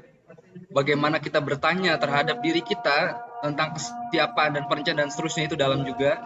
Dan ada diagram yang itu sangat jelas ya teman-teman sebelum kita menentukan oke atau tidak seperti itu. Nah tentunya teman-teman di hati ada yang ingin ditanyakan, langsung aja diluapkan melalui Slido yang sudah disiapkan oleh panitia. Nah Kak Al, kita mau nampilin Slido pertanyaan, mohon izin ya Kak Al. Silakan. Oke, silakan panitia untuk ditampilkan Slido dari pertanyaan peserta nih. Oke, sebentar saya lihat dulu ya. Oke, wow banyak banget ternyata yang bertanya.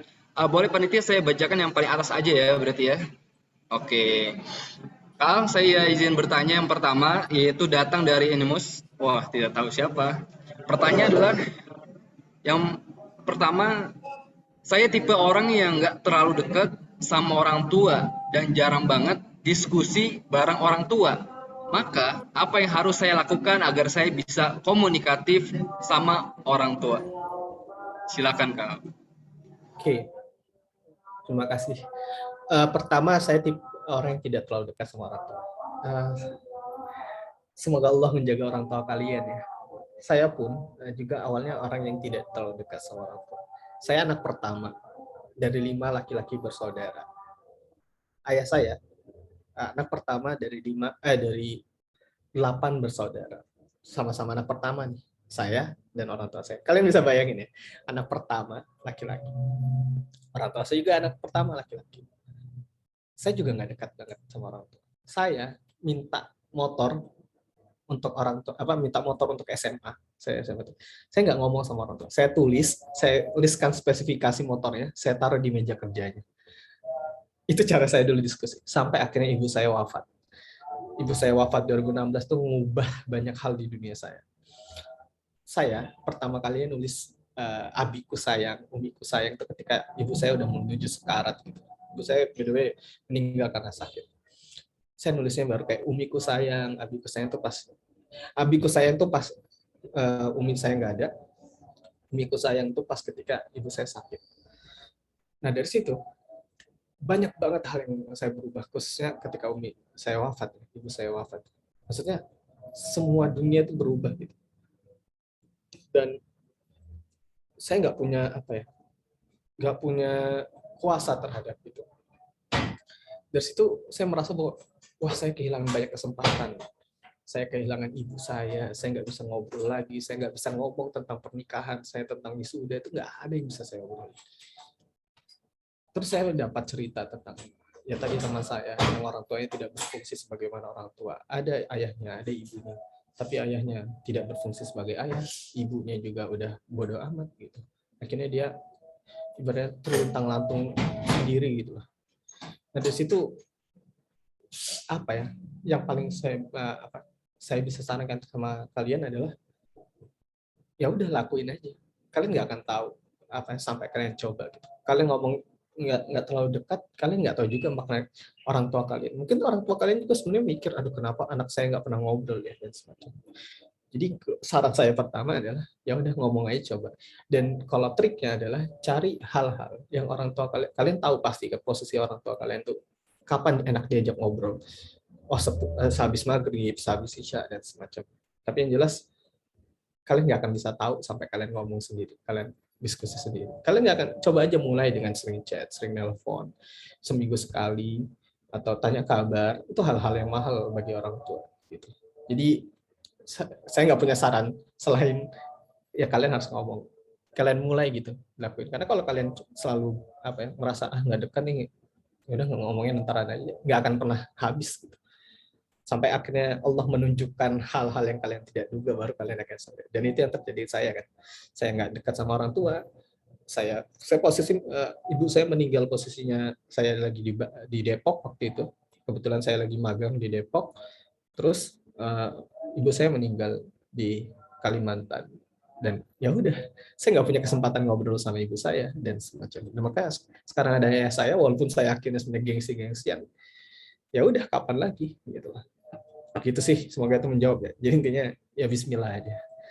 Allah akan selalu menolong orang-orang baik ya kan, yang berniat dengan baik juga.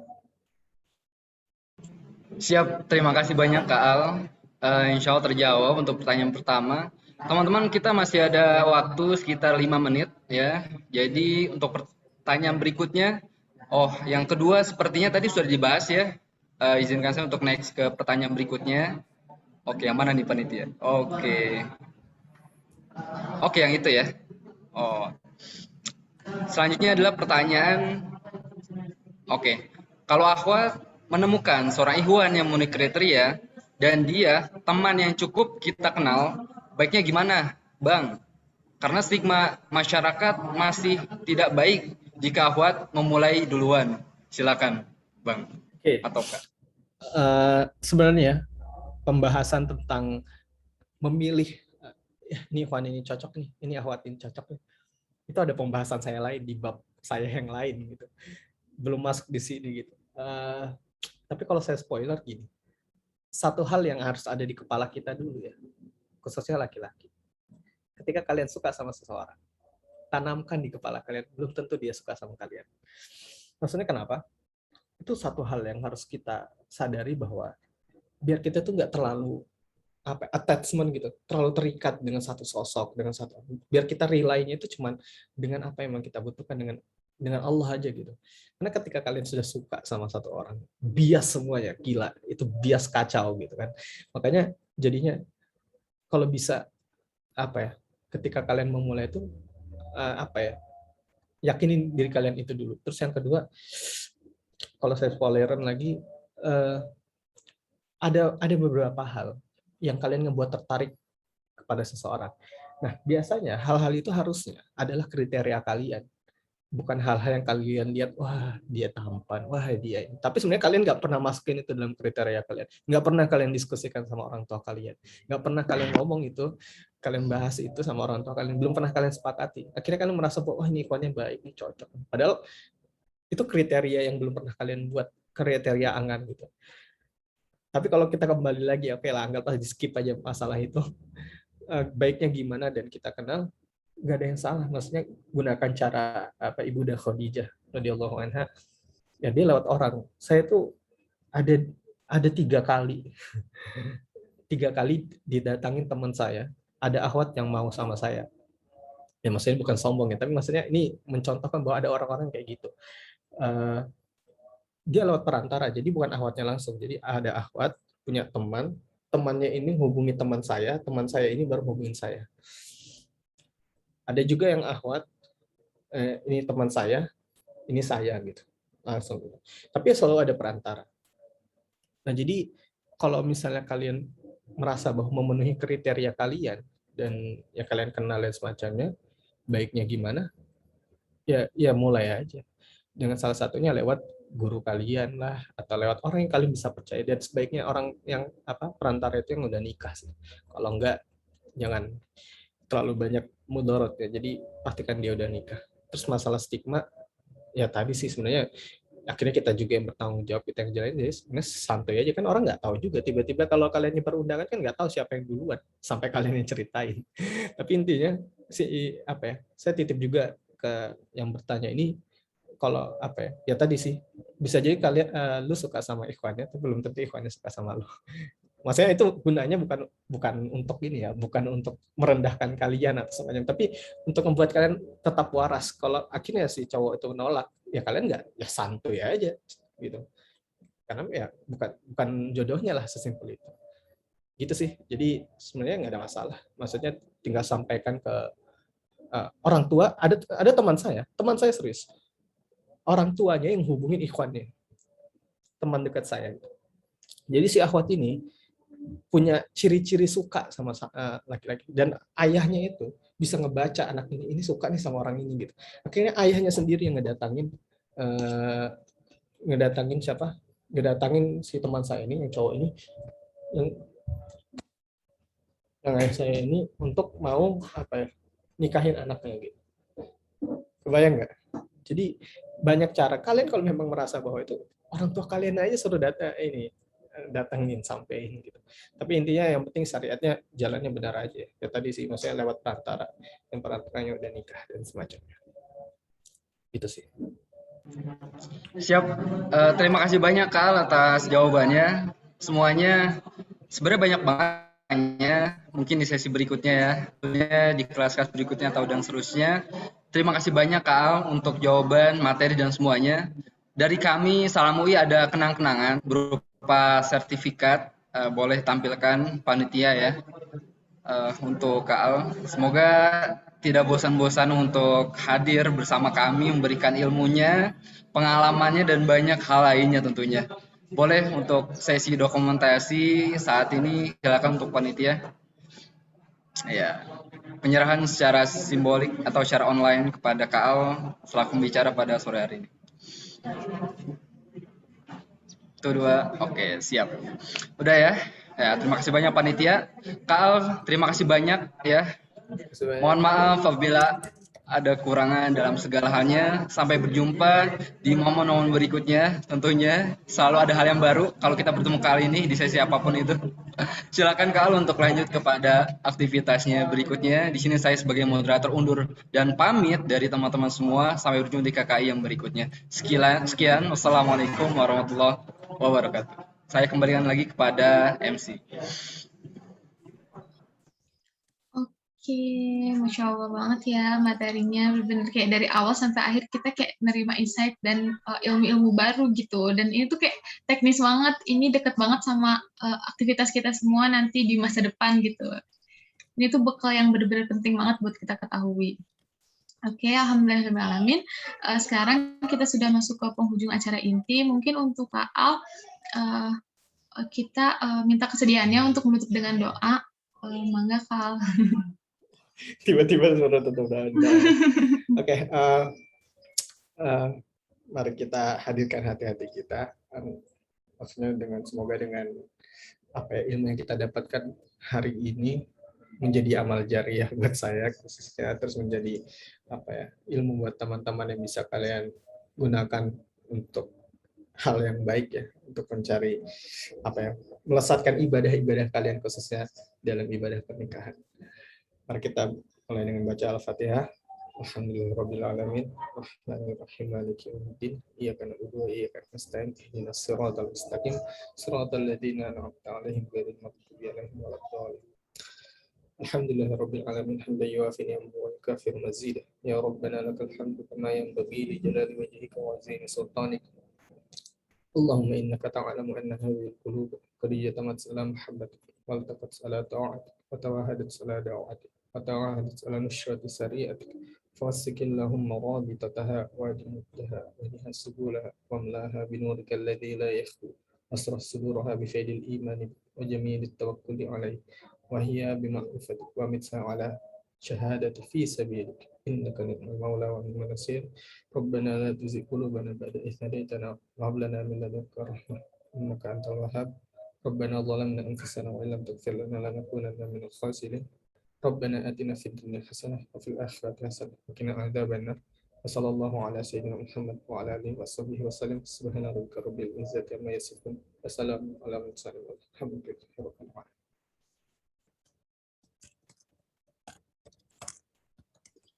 Alhamdulillah. Terima kasih banyak Kak untuk doa dan penutupannya. Alhamdulillah. Kita sudah sampai ke penghujung acara nih. Tapi buat teman-teman semua peserta kelas keilmuan Islam 2021 di pekan ketiga ini jangan lupa kemana-mana ya. Karena ada beberapa yang mau disampaikan nih sama panitia. Boleh ditampilin buat teman-teman panitia. Nah, jangan lupa untuk isi link CSI di bit.ly/CSI-KKI. Nah, untuk evaluasi kita nih ke depannya supaya kita jadi lebih baik lagi. Waktunya mungkin 3 menit ya, teman-teman, buat isi. Nah, sambil isi, ada beberapa informasi juga nih yang mau kita sampaikan sambil teman-teman isi linknya. Boleh? Nanti di room chat ya, teman-teman, untuk linknya akan dikirim sama panitia. Jadi next, ada apa lagi nih? Yuk bergabung ke classroom-nya KKI. Jadi bisa masuk lewat kode kelasnya ataupun bisa lewat link-nya nih, nanti juga akan dikirim sama teman-teman panitia. Jadi di sini tuh nanti bakal ada materi, bakal ada rekaman, dan juga buat tempat teman-teman ngumpulin tugasnya nih. Supaya lebih kita enak gitu, lebih interaktif, terus lebih evaluatif juga. Teman-teman bisa tahu, oh kita udah paham apa belum sih, kayak gitu. Jangan lupa untuk masuk link Google Classroom-nya ya, untuk yang belum. Setelah itu, nah untuk teman-teman yang mau menginfakkan hartanya ini di jalan Allah, yang insya Allah akan disalurkan ke kegiatan-kegiatan yang sangat bermanfaat nih dan berpahala pastinya. Salah UI itu mengadakan wadahnya nih, jadi teman-teman bisa transfer nih ke pihak Salah UI di nomor berikut. Jadi teman-teman bisa screenshot nih supaya nggak hilang informasinya. Bisa screenshot dulu, terus nanti bisa transfer ke nomor yang tertera dan bisa juga dikonfirmasi ke WhatsApp yang tertera. Insya Allah dananya akan dipakai di kegiatan-kegiatan yang bermanfaat. Next. Nah, di masa pandemi gini kita penting banget nggak sih atau sering banget nih jadinya pakai Zoom dan juga mengadakan event-event virtual nih. Buat teman-teman yang mau mengadakan event virtual ataupun mau online meeting nih, bisa langsung pakai ataupun sewa Zoom Premium-nya dari Salam Store. Di sini apa aja sih fiturnya bisa dilihat, banyak banget. Ada 1 host, 5 partisipan, bisa 24 jam meeting, ada call support juga, bisa breakout room dengan harga yang terjangkau nih. 20.000 per jam, 65.000 per 6 jam, dan 100.000 untuk full 1 hari. Pemesanannya bisa lewat nomor tertera nih ke Kak Widi. Informasi ini juga boleh di screenshot nih buat teman-teman yang supaya nanti kalau perlu udah ada nih bisa sewa aja nih di Salam UI gitu. Nah, hasil dari penyewaannya juga insya Allah akan dipakai di kegiatan-kegiatan yang bermanfaat dan tentunya insya Allah bakal jadi pahala nih buat kita semua. Oke, kita tunggu teman-teman mungkin 2 menit lagi ya untuk isi link CSI-nya.